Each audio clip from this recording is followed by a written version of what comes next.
Thank you again so much for those of you who continue to contact me and express your appreciation for this series on 1 Corinthians 15, how enlightening it is, how enriching it is for your life, how it glorifies God, and how He keeps His Word. You know, I commented with William Bell on our Two Guys in a Bible Fulfilled radio program just recently that it's so important for people to realize that the message of covenant eschatology is all about the glory of God.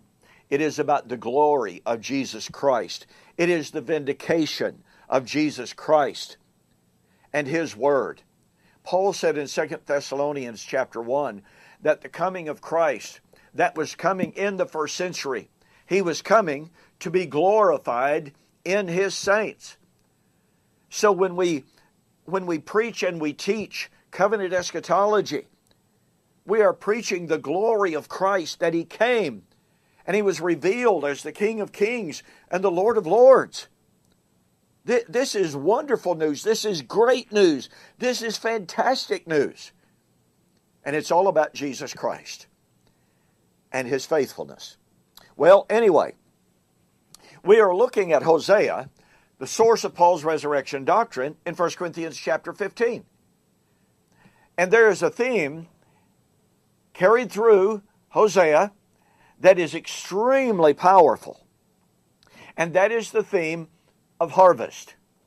You see, the 10 northern tribes had sown the wind, they would reap the whirlwind. Hosea chapter 8. That was her harvest. That harvest was the destruction of her physical nationalistic kingdom. Hosea chapter 1, 5 and following, or 3 and following, the Lord says, I will cause to cease the kingdom of Jezreel.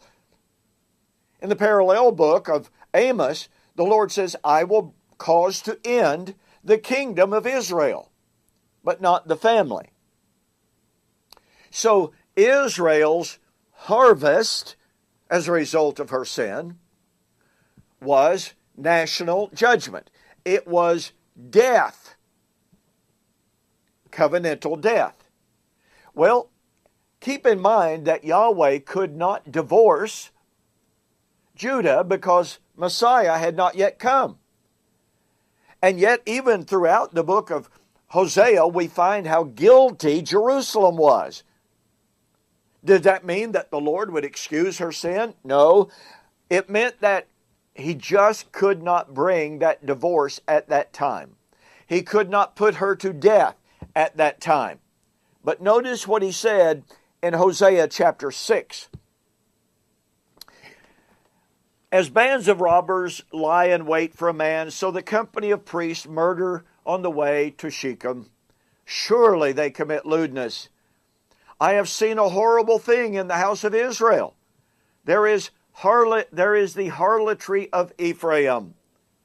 Also, O Judah, a harvest is appointed for you when I return the captives of my people. In other words, in the day of the salvation of the remnant, Judah would receive her harvest. Well, guess what? One of Paul's very favorite doctrines was that the salvation of the remnant, i.e. the remnant of Israel, was being saved in the first century even through his ministry.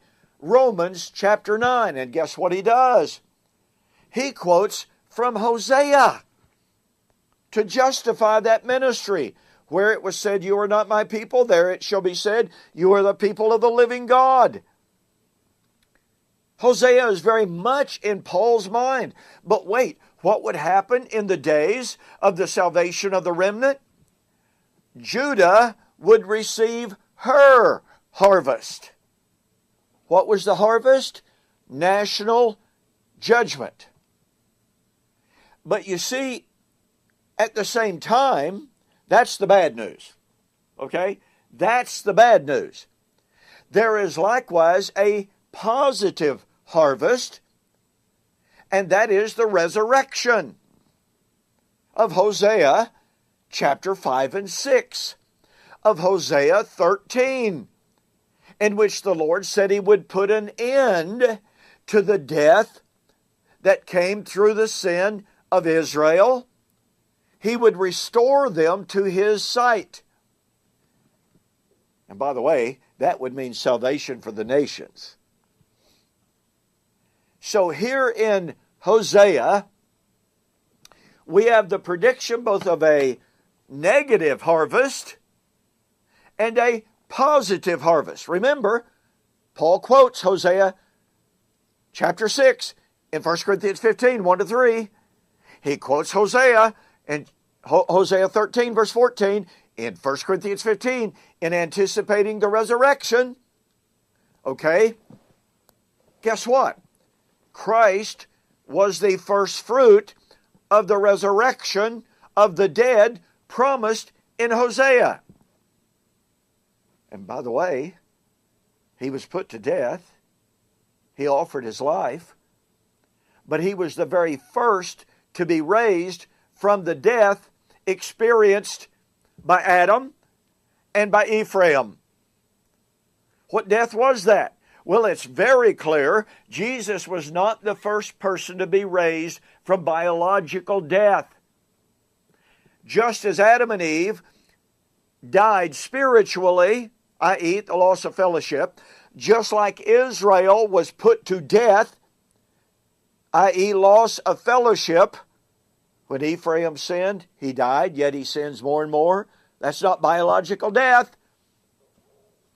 Jesus was the first to be raised from Adam's death. He was the first of Israel to be raised from sin, death. So just like Hosea said, that in the last days, Hosea chapter 3, verse 5,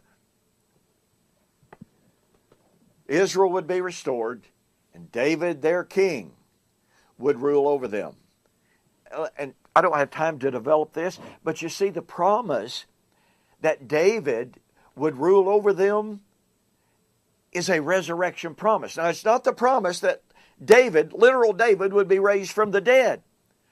But his seed line that had fallen down, i.e. died, would be raised, i.e. resurrected, in Messiah. That's resurrection. That's the way the Hebrews thought. And so,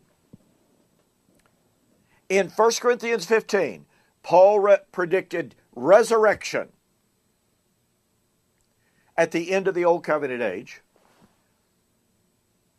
He predicted the harvest from a negative perspective, and thus in 1 Corinthians 15, the end of the Old Covenant.